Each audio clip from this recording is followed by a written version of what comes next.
manusia pikirin adalah masa yang berlalu begitu aja.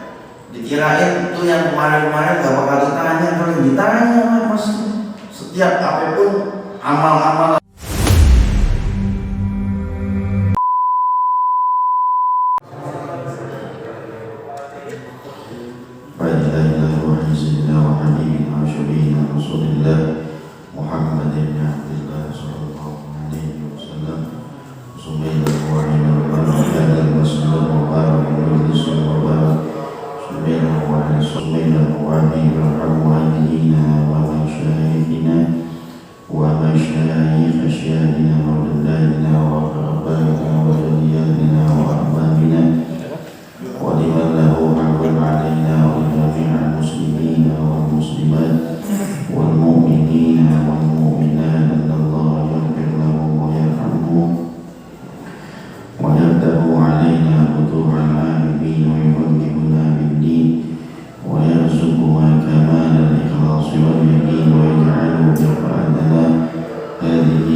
Salatu wassalamu ala sayyidina Muhammadin asyrafil anbiya wal mursalin wa ala alihi wa ashabihi wa azwajihi wa dzurriyyatihi wa ahli baitihi al-kiram amin ya rabbal alamin.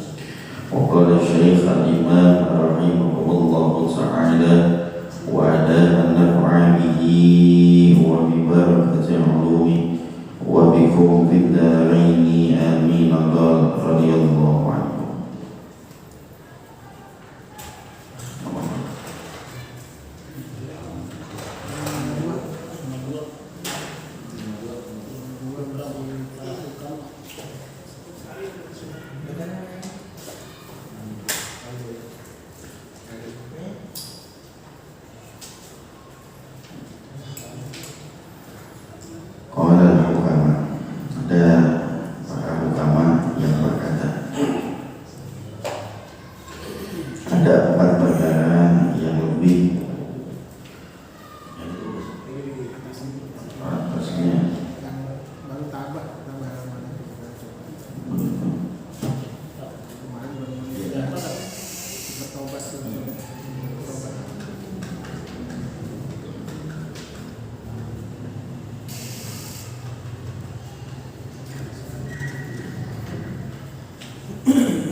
Wassaru finna ibadi sa'idu lakin fawtus thawabi as'abu. Wassaru finna, dan sabar di dalam naibah, di dalam pengukuran dosa, sa'idu itu sabar di dalam beribadah kepada Allah, salam dan sabar dalam naibah, turunnya ujian dari Allah Subhanahu wa ta'ala.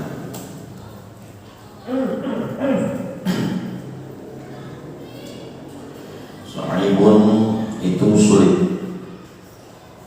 lakin fautus sawabi, akan tetapi fautus sawab, luputnya pahala, as'abu itu lebih sulit. Ini babnya tentang sabar di dalam naibah, sabar di dalam terkait urusan masalah ujian atau cobaan dari Allah Subhanahu wa ta'ala. Jadi memang sabar itu susah, sulit.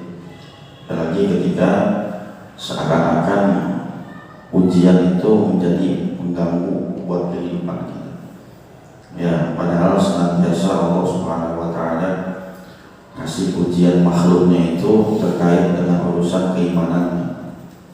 Allah pengen mendeteksi tentang keimanan. Allah pengen mengangkat derajat kita.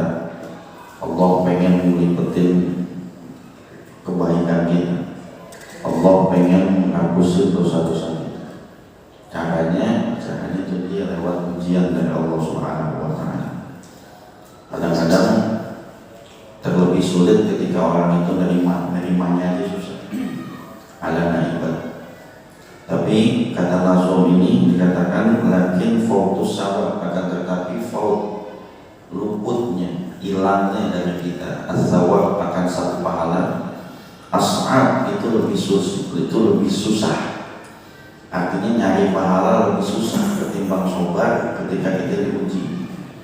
Ya, kalau nyari pahala itu orang yang tukang nyari pahala, orang yang ibadahnya memang tekun. Kalau model kayak kita kan ibadahnya biasa-biasa begini aja, bukan orang yang memang nyari pahalanya apa namanya ini banget, begitu getol banget buat nyari pahala gitu. Kita kan bukan tipe model begitu kalau kita. Ya di sini ibadah selesai, tak ketemu lagi subuh, tak ketemu lagi zuhur. Ibadah kita yang modelnya masih kayak begitu, modelnya masih terkait tentang urusan seremoni kita, kewajiban kita aja. Bukan orang yang nyari kebaikan itu banyak, masih nyari lagi sono kurang, dia cari lagi sini, dia berbuat baik lagi, dia ibadah lagi selain yang wajib, yang sunnah semua. Kita kan modelnya bukan begitu. Itu namanya fokus sawah. Nyari pahala lebih susah. Maka ketika sobat Allah limpahin sama orang yang diuji, pahalanya lebih gede buatnya tanpa melewati ibadah yang rumit buatnya. pakai sholat malam dapat pahala, ente pakai diuji doang sama Allah, pahalanya sama sama sholat malam. Kan lebih mudah kalau kita lihat. Emang bangun malam gampang kan begitu? Ya kan? Emang sholat malam gampang, bangunnya aja udah sholatnya belum. Bangun malam gampang Ustaz. Ya gampang kalau buat yang lain mah. Ya kan? Jadi kita ini bukan tipe pencari pahala yang getol, itu bukan kita. Maka Allah kasih kita ujian supaya kita bisa menerimanya dengan sobat, yang pahalanya itu nggak kayak ente mengotin pahala dalam ibadah. Kenapa? Allah lebih tahu posisi kita. Ya kan? Ini yang modal kayak kita begini ini pantasnya bagaimana? Yang ibadahnya cuma seadanya, tapi pengen di akhirat kayak pahalanya, banyak pahalanya, lipetan pahalanya. Maka cara-cara Allah bakal nurunin ujian-ujian sama kita yang kita juga mampu nahan ujian itu, nggak lebih dari itu. Itu maksudnya maksud dari nazom ini. Jadi bersabar atas musibah memang susah, tapi isinya pahala. Ketimbang nyari pahala lebih susah, sengaja ngajak kita bukan ahli ibadah juga, bukan orang-orang yang memang gemar nyari kebaikan, tapi kalau sobar minta diuji terus dapat pahala, itu rasa lebih mudah daripada nyari pahala itu sendiri. Itu yang dimaksud dengan syairnya. Yang kedua, yang ketiga, waddahu fi sorbihi ajibun lakin ghaflatin nasi a'jab. Waddahu fi sorbihi, masa fi sorbihi yang udah kita belakangin, yang udah kita lalui masa. Ajibun itu adalah hal yang paling aneh. Setiap hari kita melalui masa-masa yang ya udah begitu aja, udah kita buat. Yang kemarin, hari ini bakal jadi masa lalu kan, besok lagi itu ada kan, berlalunya masa dari masa ke masa yang nggak ada buat keanehan buat diri kita, ajib. Artinya ya buat kita ya udah itu begitu, biasanya juga begitu gitu. Maka di sini lakin ghaflatin nas, yang aneh itu adalah akan tetapi ghaflatin nas ketika manusia itu lalai di dalam masanya itu. Kalau ente cuma ngelewatin masa buat ente itu hal yang unik, yang lebih unik adalah kalau ente lewatin masa itu posisi kita masih goblak-goblaknya. Sedangkan Allah panjangin masa kita gunanya buat memperbaiki yang kemarin. Ya, tapi justru dia panjangin makin panjang makin lama, itu sebalik buat apa? Itu yang jadi anehnya. Ya, jadi kalau masa yang lalu yang udah berpuluh-puluh tahun, jangan mentang kita tua. Udah dengerin kita nih, umur kita udah 50, itu kan belum seberapa ya. Jangan kita lihat begitunya, cuma kalau kita nggak ada yang dikerjain, ngapain? Tua juga nggak ada yang dikerjain sama sekali. Ya kan, kebaikan belum bisa, ibadah belum ada. Begini hari belum tobat juga, umur dari 50 lebih. Ya, bukannya makin jauh dengan kematian kita. Nggak ada orang yang jauhi kematian, makin hari makin dekat kita dengan kematian kita. Itu ghaflatin nas. Kok bisa masa yang terus Allah panjangin, lalainya pun berkepanjangan, gak kelar-kelar lalainya. Sampai kapan? Sedangkan Allah kasih masa kita yang lama sampai saat ini. Justru yang Allah tunggu adalah ketika orang itu bilau kembali sama Allah Subhanahu wa Ta'ala. Kalau kata itu nggak balik begitu. Ya kan? Kali dipanjangin lagi 10 tahun kan? Enggak juga. Makin kesono makin parah. Ada. Jadi yang manusia pikirin adalah masa yang berlalu begitu aja. Dikirain itu yang kemarin-kemarin gak bakal ditanya, paling ditanya mas. Setiap apapun amal-amal waktu-waktu yang Allah titipin sama kita, pasti kita bakal ditanya 24 jam kita. Hari ini, yang kemarin, yang besok, yang besoknya lagi, yang besoknya lagi. Mana kebaikan-kebaikan kita yang lebih banyak lagi. Apalagi terkait dengan urusan dosa. Jadi ghaflah itu artinya lalai. Jangan makin hari makin lalai. Ciri orang yang nggak baik adalah yang makin hari makin buruk keadaan. Ya, hari ini maksiat 2 kali, besok 3 kali maksiat. Besoknya lagi, maka besoknya lagi jatuhnya nggak tanggung-tanggung 5 kali sampai 6 kali. Makin nambah hari makin banyak maksiatnya sama Allah. Orang yang makin banyak maksiatnya sama Allah makin hari itu petunjuknya. Yang andai katanya orang dipanjangin umurnya pun sulit rasanya buat diberi kebaikan lagi sama Allah Subhanahu wa Ta'ala. Tapi Allah gak bosan ngasih kesempatan kita. Ya, tahunan tuh ngasih kesempatan. Kalau ente mungkin gak usah sampai tahunan, 2 kali deh ente dikecewain sama orang, selesai urusannya. Ya, 3 kali deh, 4 kali deh kita dikecewain sama orang. Udah gak bakal bisa berteman lagi kita sama dia.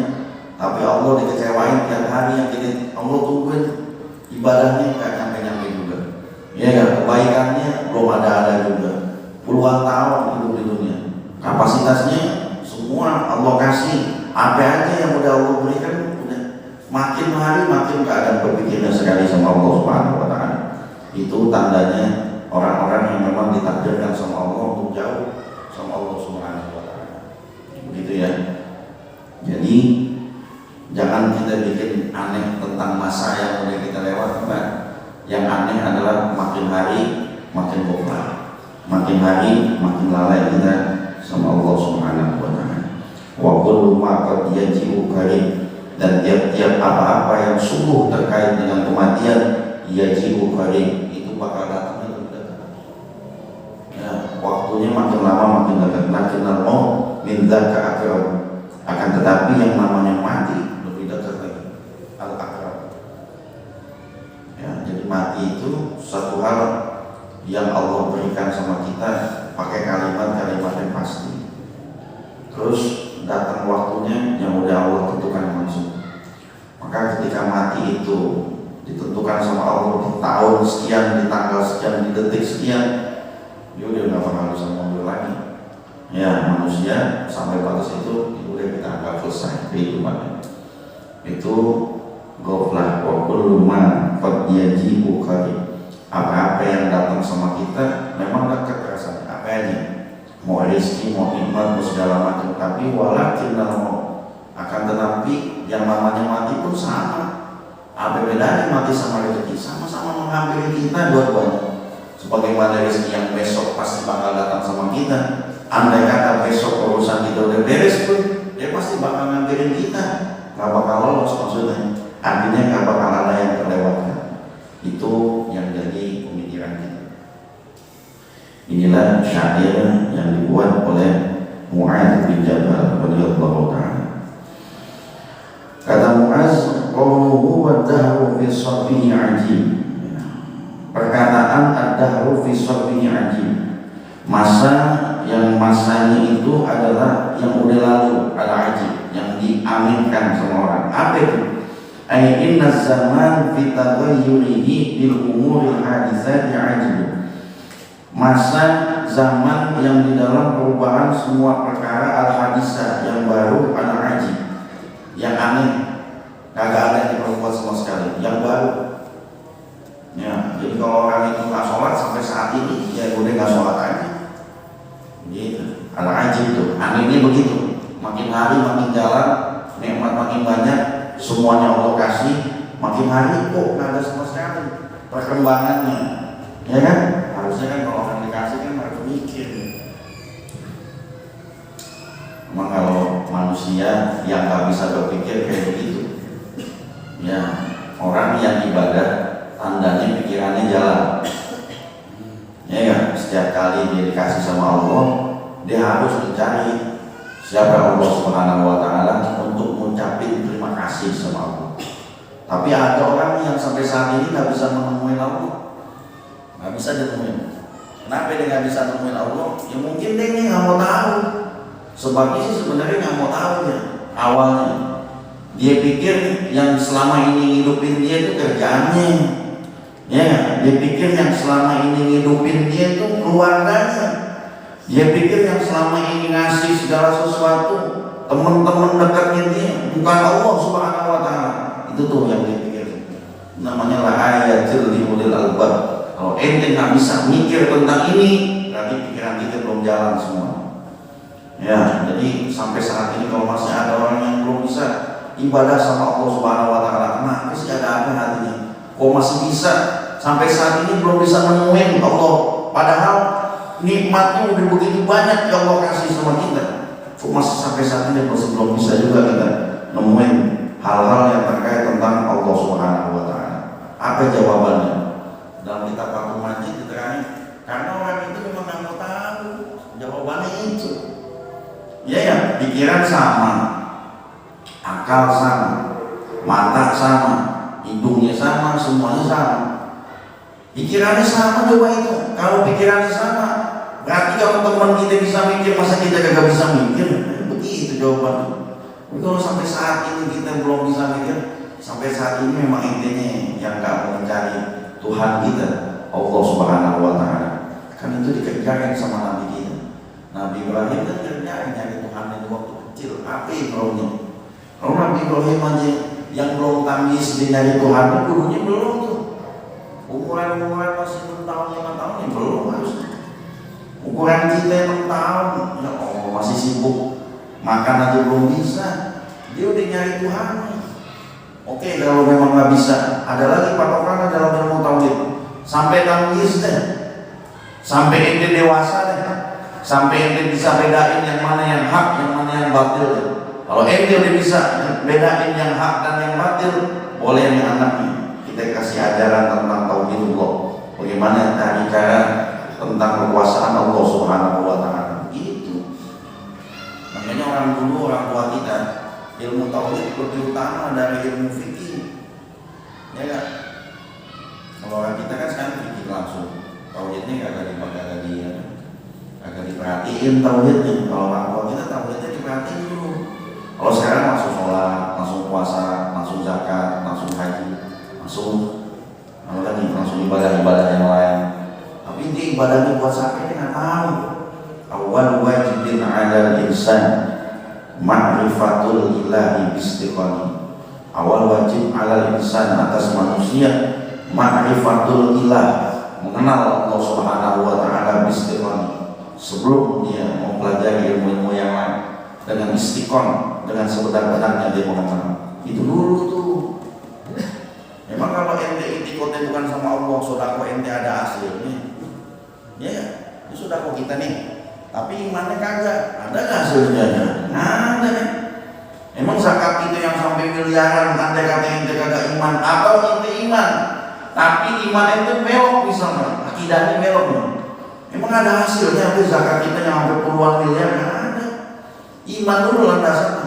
Kalau iman itu benar, baru ajak orang lain beribadah. Cuma permasalahannya begini, karena sekarang kita udah balik, nggak mungkin kita ngaji tauhid ibadahnya belum oke, ibadahnya kan mau nggak mau direndeng jadinya. Tauhidnya juga, fikihnya juga, tauhid dan fikih ditumpuk langsung. Ibadahnya udah wajib, mengenal Allahnya juga dia udah wajib. Begitu ya ayyuhal ikhwan, annal asla wal asasa wa ma'rifatul ma'budi qabla al-ibadati wa dzalika haqiqatu ma'na syahadah.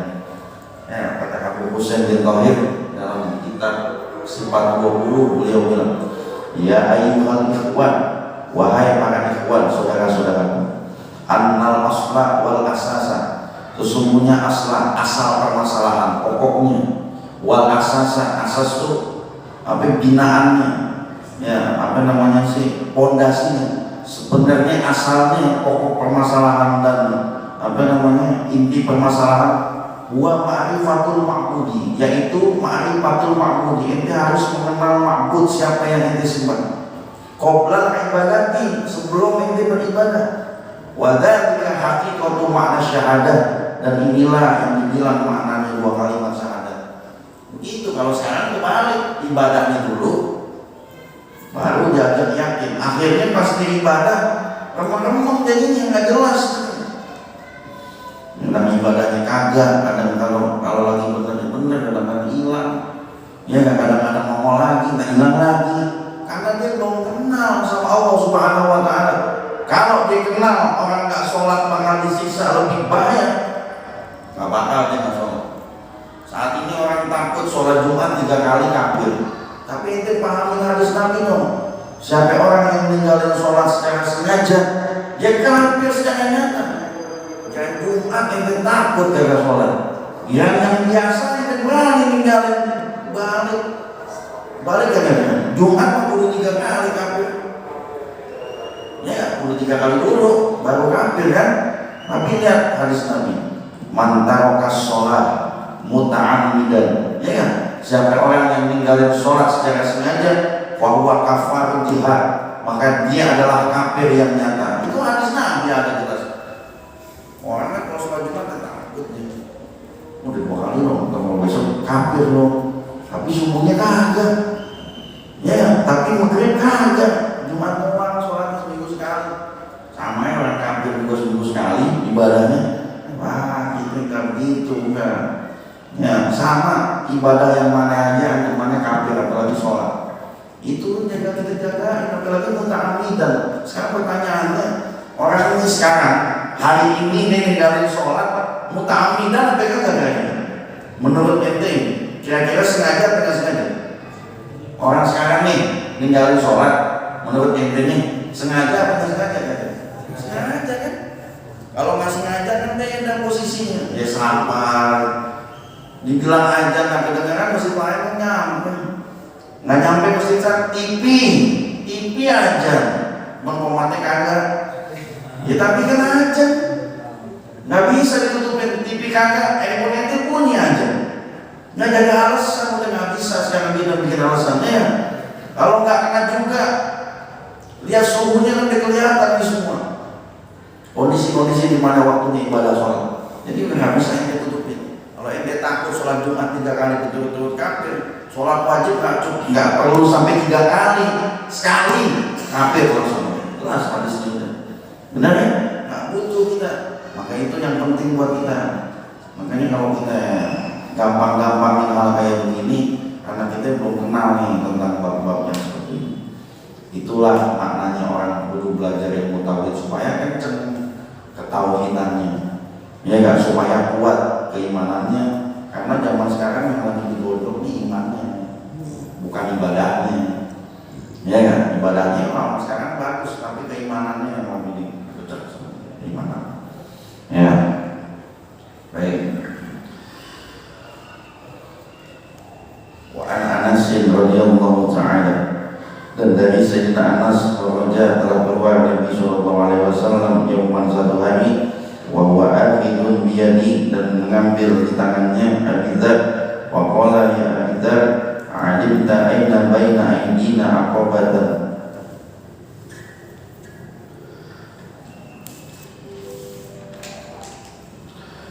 kasudan la yashadu illa al-mukhifun ya Abizar alimta anna baina aydina aqabatan, adalah antara tanganku, tangan kami, aqabatan, ada satu aqabah.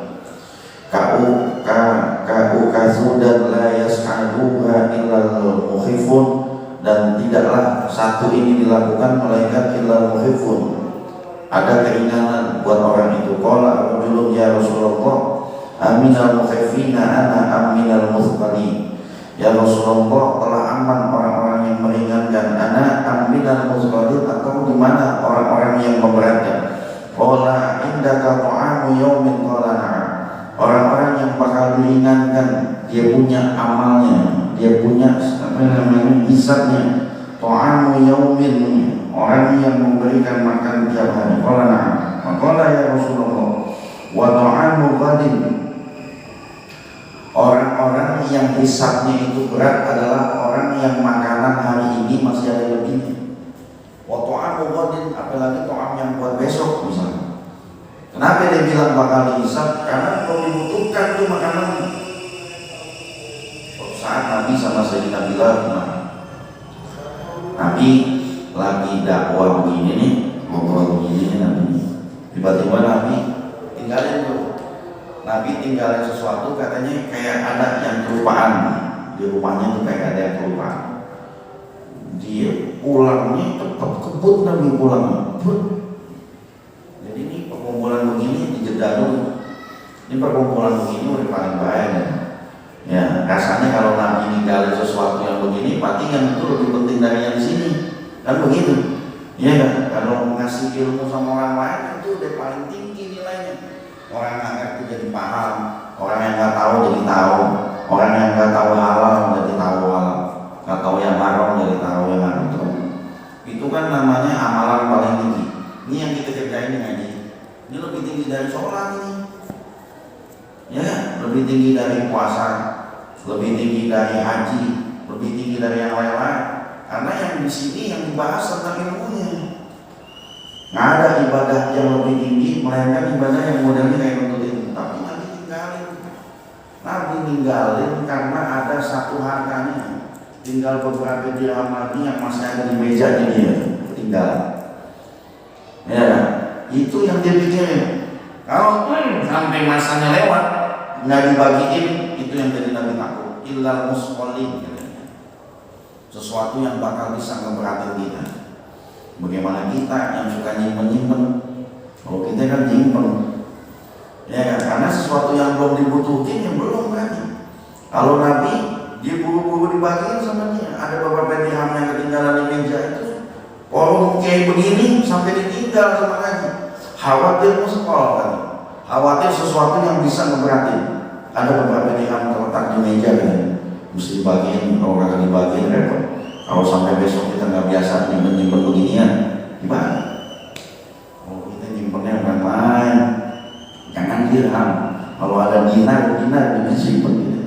Itu baginda Rasulullah. Makanya para sahabat ngikut Nabi itu kayak begitu. Makanya Nabi kalau suatu saat kedatangan tamu yang mau dijamu, nanya sama sahabat, Nabi nggak ada, pasti sahabat ikut-ikutan nggak ada berarti.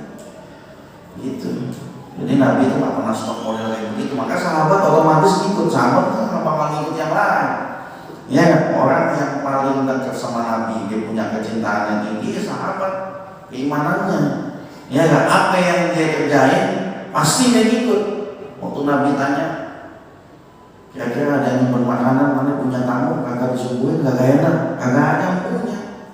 Sahabat ataupun sama semuanya, nggak pernah dia nyimpen harta. Itu musqallin, satu hal yang bisa memberatin kita.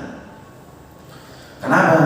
Karena harta yang tertinggal, harta yang belum memiliki status, itu permasalahannya. Bisa diberdayakan buat yang halal, bisa diberdayakan buat yang haram. Itu harta yang ketinggalan. Contoh deh yang pertama, orang meninggal dunia, duitnya ketinggalan di sana. Ini kan bisa diberdayakan macam-macam. Kalau anaknya emang nggak tukang ibadah, bisa aja buat sesuatu hal yang terkait dengan maksiat. Satu, bisa aja kalau memang anaknya paham dengar agama, karena bapaknya ninggalin duit di kantor mau di sholat, dia disedekahin aja ke masjid, selesai. Ini kan tergantung situasinya. Harta yang belum memiliki status, kondisinya menuju tujuannya. Tapi kalau dilihat milik ini milik kita, tapi lihat arah tujuannya. Sedangkan Allah menciptakan segala sesuatu yang baik dan arahnya pun harus ke arah yang baik. Ya, kan harta kan pertanyaannya dua. Dari mana mau mana? Ada harta yang didapat dari yang halal, tapi menuju yang haram. Bisa nggak kira-kira? Bisa nggak? Bisa nggak? Ya kan? Dapatnya dari halal, tapi ini dibelanjain ke barang-barang yang haram. Bisa nggak gitu? Bisa kan? Atau sebaliknya bisa kan? Asalnya dari haram menuju barang yang halal. Bisa juga. Sampai saat ini orang yang punya penghasilan dari duit yang haram, ya ada orang yang kalau membawa duit sampai banyak-banyak, yang dia yakinin itu satu, karena dengan sedekahnya itu dia bisa ngebersihin hartanya nih. Pertanyaannya, barang yang haram biar kata dibersihin sampai kapanpun nggak bakal bisa jadi halal. Bisa nggak jadi halal? Nggak bisa. Kita kaya hasil judi, dia kagak dihisab nanti di akhirat. Rajin-rajin sedekah aja kali aja, bersih hartanya kira-kira. Yang asalnya dari kotoran mau ente bersih itu kagak bakal ini. Ya, segala sesuatu yang haram nggak bakal ditaksis bisa jadi halal. Andai kata jadi halal, pasti sistemnya darurat sifatnya pasti. Kalau yang sifatnya muta'ammid, sengaja, selamanya dia kagak bakal bisa jadi halal statusnya. Biar kata ente rajin zakat lagi, nggak bisa. Ini orang pahamnya kan begitu sekarang ya. Kita mah gampang, kita nggak apa-apa, kita punya usaha dari begini nggak apa-apa ya. Yang penting nanti kita suka bagi-bagi aja sama orang fakir, ya kan? Kita bagi-bagi sama orang miskin, kita bagi-bagi aja sama fuqara masakin, kira-kira bersih nggak ada itu? Ya, Allah menerima dari yang baik dan Allah ngasih juga dari yang baik. Allah ngasih kita dari yang baik. Terus ya itu sedekah juga harus ngasih yang baik. Jangan ngasih yang gak terbaik dari Allah Subhanahu wa taala buat kita. Gitu ya. Itu yang Nabi gambar. Jadi ini harta yang kesimpan itu adalah musqalin. Dia bagian dari yang bakal memberatkan kita. Maka dikatakan Nabi, qala na'am Rasulullah sallallahu alaihi wasallam, wa ta'amu ba'da ghadin, atau makanan yang ba'da ghadin setelah besok, berarti lusa. Sekarang besok, besoknya lagi namanya ta'amu ba'da ghadin, namanya makanan yang setelah besok, berarti lusa. Ya. Qala faqala Rasulullah sallallahu alaihi wasallam, "Law kana indaka ta'amu thalathati ayyamin kunta minal musqalin." Ya, tidaklah ada di sisi engkau makanan yang sampai buat 3 hari ke depan, kunta minal musqalin, itu dia bisa bakal memberati kita. Kalau kita sih bukan 3 hari ke depan kayaknya. Hah? Ada musqal katanya. Masuk dalam kategori musqalin. Kenapa? Karena masuk barang yang belum bisa dibutuhkan. Jadi kalau Nabi pas butuh, dia cari baru. Kalau belum butuh, belum nyari dia. Begitu kondisinya. Jadi kasih makan hari ini udah dapetin. Jadi kalau turun amal tuh numpuk-numpuk harta. Yang buat besok, yang buat bulan depan, yang buat tahun depan, yang buat 2 tahun lagi ke depan.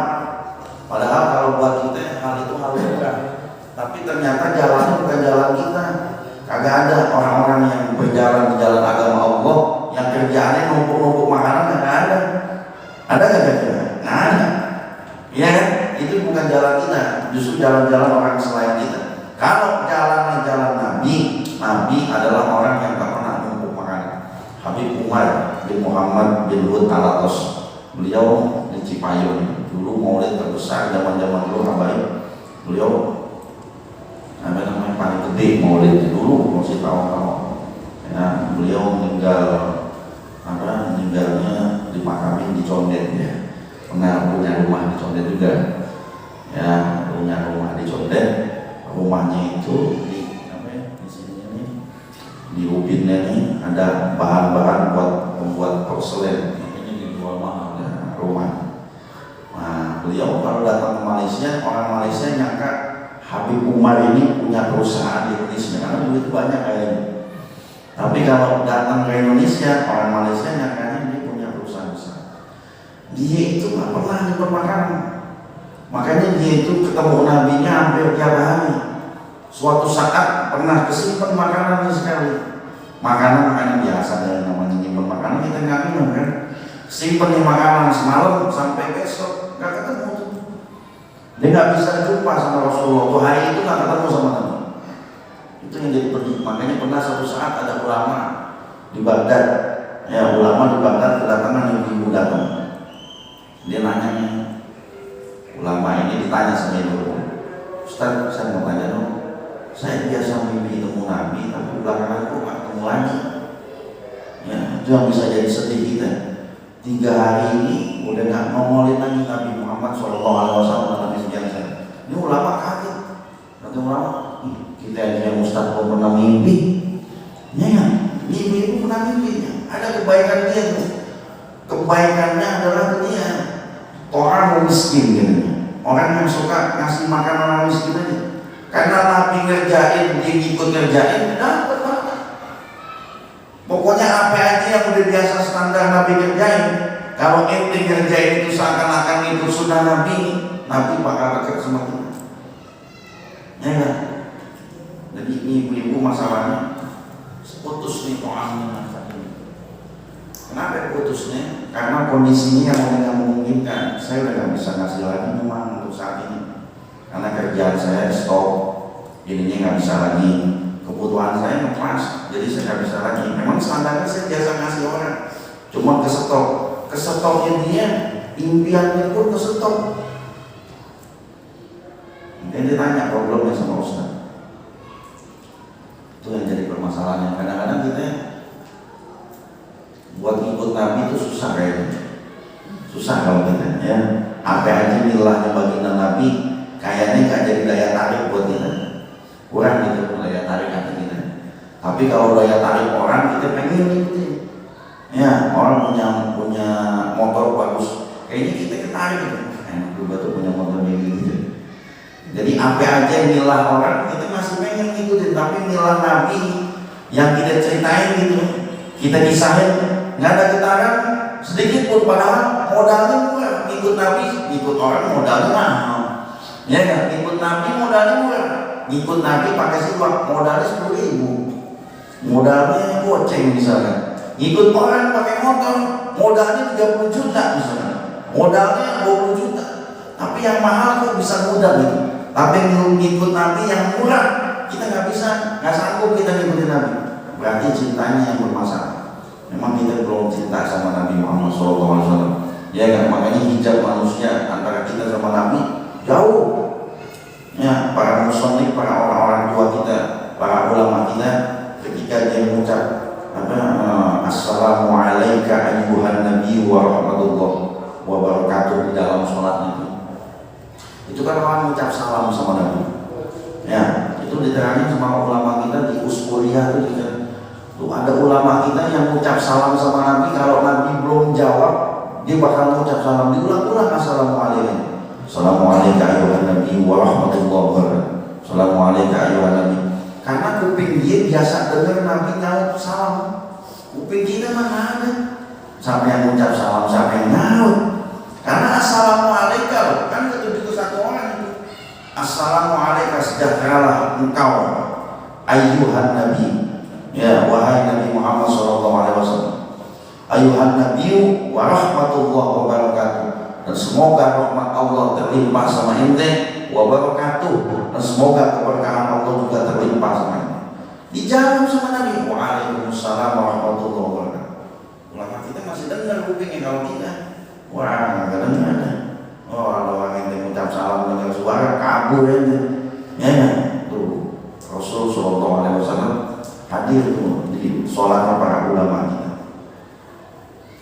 Ini saya baca di Uskuria, ketika Nabi nggak nyaut, diulang salam, diulang-ulang. Dan ulama fikih kita mengatakan boleh hukumnya, karena posisinya yang orang yang memang udah terbuka hijabnya, beda sama kita. Kalau kita yang ulang-ulang bacaan secara sengaja, nggak ada niat buat apa-apa, ya kan? Ya sama aja. Ente ngucap salam di depan, ente ulang-ulang karena supaya yang di dalam tahu ente ngucap salam di luar. Ya kan? Habis ngucap salam sekali kita gak jawab. Ya kan? Masjid lagi, ulang kan salamnya, diulang lagi salamnya, diulang lagi salamnya. Itu yang bakal gugur yang mana jawabannya? Yang pertama. Jadi berkali-kali dia setiap kali dia ngucap salam, sekali jawabnya jadi. Tuh Rasul SAW. Daya tarik kita ngikut Nabi agak susah. Ada turunan Nabi namanya Habib Abdullah bin Alwi Al-Haddad. Ya, Habib Abdullah bin Alwi Al-Haddad orang yang ngikut Nabinya itu udah mau 1000% mengikuti Nabi semua. Ya, dari Bani Alawi ini, dari turunan-turunan Rasul, ada orang yang mengikut Nabi itu sampai semuanya, sampai gerak-gerak, gerim-gerim diikuti semua. Karena Nabi di hati dia jadi idola, makanya dia semua ikutin milah-milah apa kebiasaan baginda Rasul SAW. Sampai di Hadramut itu kalau apa namanya makam itu sunnah itu di Hadramut itu kan tanahnya tembus, tanahnya nggak kayak tanah kita. Kalau ngikutin sunnah Nabi dibikin lahan, Nabi kan pakai lahan tua, ini makam ada cekok lagi di dalam tuh. Lahan itu sunnah. Ya, di Hadramut nggak bisa bikin gitu, bisa ambles entar. Jadi kalau dia bikin lahan begitu bisa untuk, makanya banyak habaib dia mau nggak mau ulama-ulama sana nggak pakai lahan, dia lahannya bawah. Kalau ente ke Cirebon dia bikin lahan bawah, turun bawah gitu lah, nggak nyamping. Yang sunnah kan nyamping, ya kan? Ini yang ke bawah. Semua ulama Hadramut semuanya ke bawah semua. Nggak bisa ikut sunnah Nabi secara seutuhnya. Kenapa? Karena tanahnya kalau diinjak begitu pakai lahar, itu saudaranya. Tapi Habib Abdullah bin Al-Haddad, Allah takdirnya bisa pakai lahar jalan Allah. Pas tanahnya kekal tanahnya, dia bisa pakai lahar. Itu hadiahnya dari Allah tuh buat beliau. Karena beliau ikut sunnah Nabi sampai pol. Nah, ada satu sunnah yang dia nggak bisa ngikutin, Nabi itu rambutnya panjang, Rasul sampai sini. Kalau ada fotonya Syekh Abu Bakar bin Salim Sahih Inat pun rambutnya sampai sini. Yang Habib Abdullah agak susah nih ngikutinnya. Kenapa? Karena rambut panjang dia kurang suka aja rambutnya panjang. Tapi belakangan karena menjelang beliau tua suban meninggal dunia, pengen umur-umuran tua-tua, dia manjangin karena pengen saking ikut nabinya, tetap dimanjangin begini. Jadi ikut sunnahnya totalitas, benar-benar semuanya diikutin tuh totalitas. Kalau kita milih-milih yang enak kita ikut, yang enak kita nggak ikut ya. Aman lagi basun nanti falaysa minni, sebab kata Nabi, sampai orang yang nggak mau ngerjain sunnah, bukan saya, bukan golongan saya. Atau aman rogi sunnah, dia benci sama sunnah Nabi, falaysa minni kata Nabi, ya bukan golongan saya. Makanya ini yang jadi penting buat kita. Jadi kalau mau Nabi pengen dekat sama kita, ya harus kenal kita sunnah-sunnahnya baginda Rasulullah SAW. Kerjain ya, walau beberapa persen. Kalau bisa semuanya susah, kalau susah ya udah beberapa persen ikutin sunnah baginda Rasulullah SAW. Sampai situ. Besok hukama berkata ada 4 perkara sifat pemalu bagi semua orang. Wallahu a'lam. Jadi ada sebagian di kitab ini yang gak ada di kitab ini. Ya, sebagian besar nggak ada ternyata. Makanya saya suka sebelum ngajar saya baca-baca dulu. Tetap kita patokannya pakai yang ini terjemah, nggak pakai yang ini. Cuman kan ini asalnya dari sini, apa ini asalnya dari ini dari sini. Ini kan, ini kita kasih ini aslinya. Makanya kita pakai yang inilah sandarannya. Yang ini kan hanya terjemahan. Makanya tetap saya baca-baca ini. Andai kata kelompatan, udah dari mana dilontatin mulu. Banyak lompatan, ada nazom-nazom yang ketinggalan. Ternyata kita nggak dapat manfaat kalau misalnya ninggalin. Ya, makanya nanti saya baca mondar-mandir aja. Wallahu a'lam bishawab. Hadirin yang kemarin hari Ahad, mohon maaf saya nggak bisa hadir karena saya baru nyampe pas wiridan. Saya khawatir kalau saya kesini jamaahnya udah gak ada.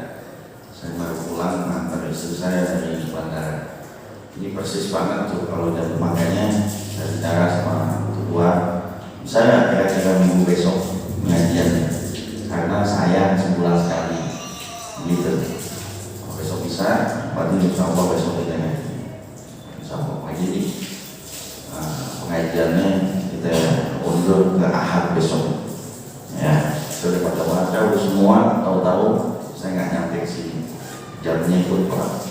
Gitu ya. Jadi mohon maaf kemarin yang hadir saya nggak bisa datang. Karena saya patokannya kalau udah diwirid saya nggak bakal datang. Karena kalau habis subuh tank ya berarti habis subuh begitu ya kan. Kita kalau kita biasa siang-siang kesononya tak siangan mulu hadirnya. Jadi minimal saya masuk di sini lah, minimal gitu ya. Wallahu a'lam.